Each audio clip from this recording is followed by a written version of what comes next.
Hey, boss, before we jump into today's episode, I want to make sure you saw that my assertive communications course, Speak Up, is closing enrollment soon for our February launch. So if you're looking to become a more confident communicator at work, enroll today at bossedup.org/speakup. That's bossedup.org/speakup.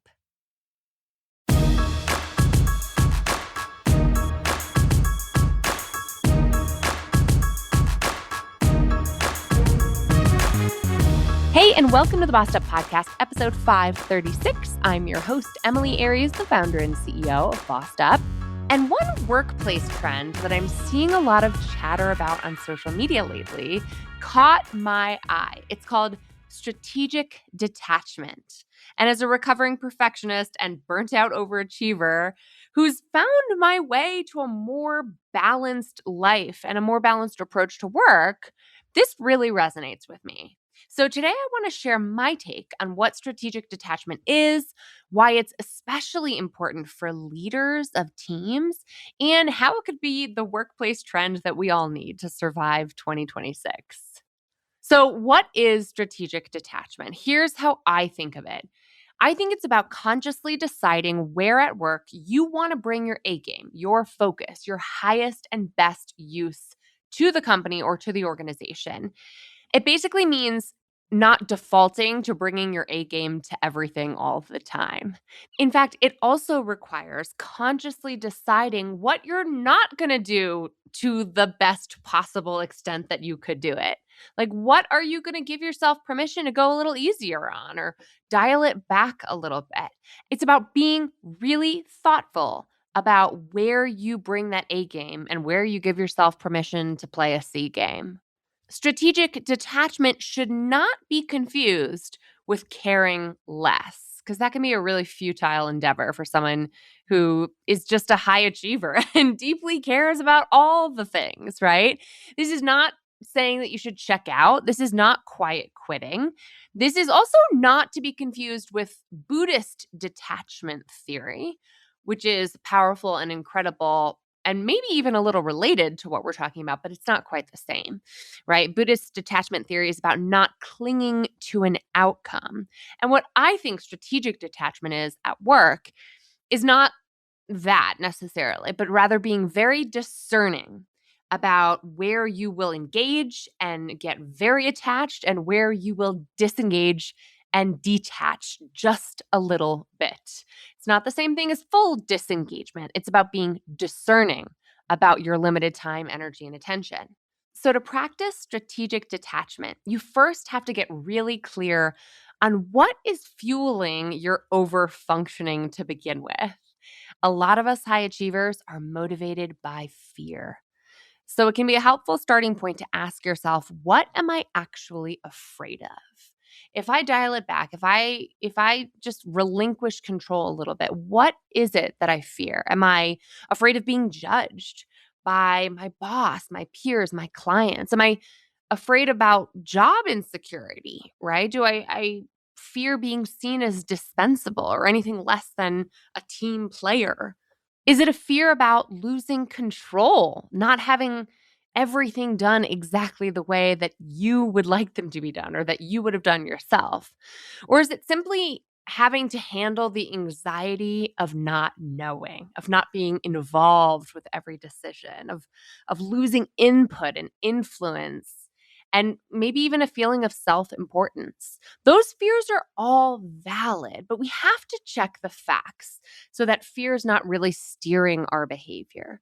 Is it true that everything that comes across your desk at work is that important? Is every outcome a high visibility, high importance situation? Maybe yes. But if not, I really want you to question and push back on the fears that are driving that behavior that's just leading to burnout, resentment, and feeling like you're the only one who can carry the team. It is really easy to just get in that default mode of acting like everything's important and urgent all the time because you're already on a hamster wheel of cortisol that's coursing through your veins.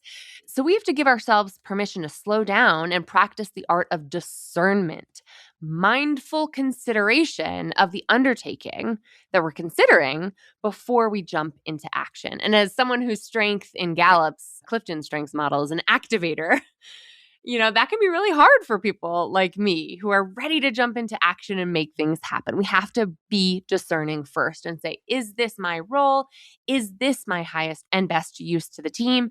And is this really my purview? Is this my responsibility? If not, what are the downsides? And that's another question I think we don't ask often enough. What are the hidden costs of defaulting to doing it all and doing it all yourself? Like, what are the hidden costs to this kind of over-functioning perfectionistic behavior at work? We rarely take stock of the hidden costs of operating this way because it often comes with a lot of social praise, right? For doing it all, being the go-to problem solver, question answerer. It can feel really good. But not only can that stress be personally damaging, but it's got broader organizational consequences too. And this is what I talk to a lot of my clients and leaders who I work with about. A lot of senior leaders I've worked with over the years fall into the trap of over involving themselves in the day-to-day decision-making processes of their operational teams. They're so busy trying to remove obstacles for people, jump in with solutions, and answer every question that pops up. Because frankly, it feels good to be of use to people, right? It feels good to have the answers. Gives you a little dopamine rush, a sensation of checking off a box and checking something off the to-do list and helping people. Feels good. Of course, it feels gratifying. But here's what's actually going on beneath the surface. There's two risks here. One, you're creating an organizational liability. By being the go-to person, the singular source of all the answers, you're preventing people from learning and thinking for themselves. This goes back to everything I've ever said here on this podcast about coaching for development, for, sort of practicing the Socratic method of inquiry-based coaching, which I'll link to a related podcast about in the show notes, right? But when you are not asking questions, but instead defaulting to giving all the answers, it's akin to like holding up the sky for your entire department. If you were to leave tomorrow, if you got hit by a bus, God forbid, or if you won the lottery, that's a better way of saying that, right? They'd have to hire like 2 or 3 people to replace you. And you're artificially inflating the company's P&L.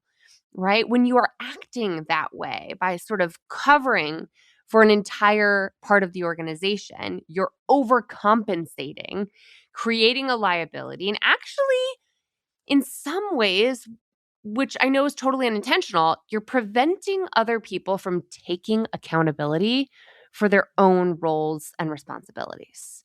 So I'm not saying that we should shirk any of our own responsibilities and our roles, but we have to be really careful about scope creep from a place of charitable kindness, because while that all comes from a good place, that can unintentionally take accountability away from others. And that's not a kind thing to do, right? It's to sort of patronize people in that way. We have to give other people the opportunity to rise to the occasion as well and take responsibility and ownership of their piece of the puzzle. The second unintended consequence of this behavior is that it distracts you from the bigger picture. This is really relevant for leaders, right? Because if you are down in the weeds and stuck in the day-to-day operations and over-involving yourself, you are likely to be neglecting the bigger picture, the strategic lens, the analysis, the iteration, the innovation that you should be bringing to your team, that future orientation, that landscape analysis, right? That ability to see what's on the horizon and prepare your organization and your company and your team for what's next. That needs your attention as a senior leader, and that does not need the attention of the frontline day-to-day individual contributor. So if you as a leader are overly in the weeds, you're likely to be falling down on the job of more strategic leadership. And so it's not the kind thing that we think it is to kind of overfunction and try to be all things to all people. So many leaders I've worked with over the years say, well, I don't really know what else I would do. And I have a lot of ideas. for how to answer that question. If you're not removing obstacles for your team all the time and answering questions all the time, you could be doing a lot of other things to prepare your team for the future that's coming. Now, obviously, this is all really relevant for leaders, but I would argue it's just as salient for anyone listening.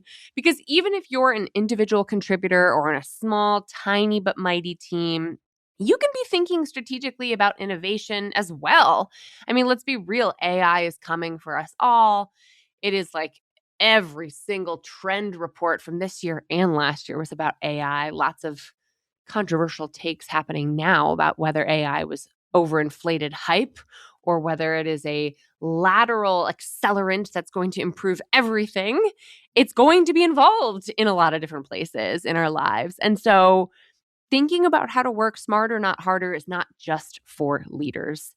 And by that, I mean formal managers in positions of authority. Anyone at any level in the hierarchy can be a leader. So don't forget that. What it takes, whether you have authority or not, is creating the time and space that you need to think long-term and to think strategically. And to do that, you've got to pull back if you are on a hamster wheel of overproducing, overfunctioning, and bringing your A game to every aspect of every day of your work. So I want to hear from you. Does the concept of strategic detachment resonate with you for 2026? What does it look like in practice in your day-to-day?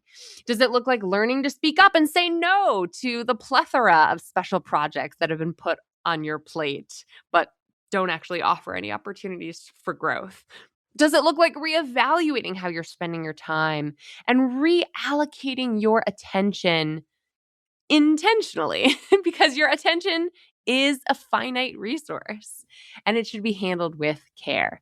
Let's keep the conversation going as always after the episode in the Bossed Up Courage community on Facebook or in the Bossed Up group on LinkedIn. For detailed show notes, a blog post synopsis, and a full transcript of today's episode, you can also head to bossedup.org/episode 536. That's bossedup.org/episode 536. And until next time, let's keep bossin' in pursuit of our purpose, and together, let's lift as we climb.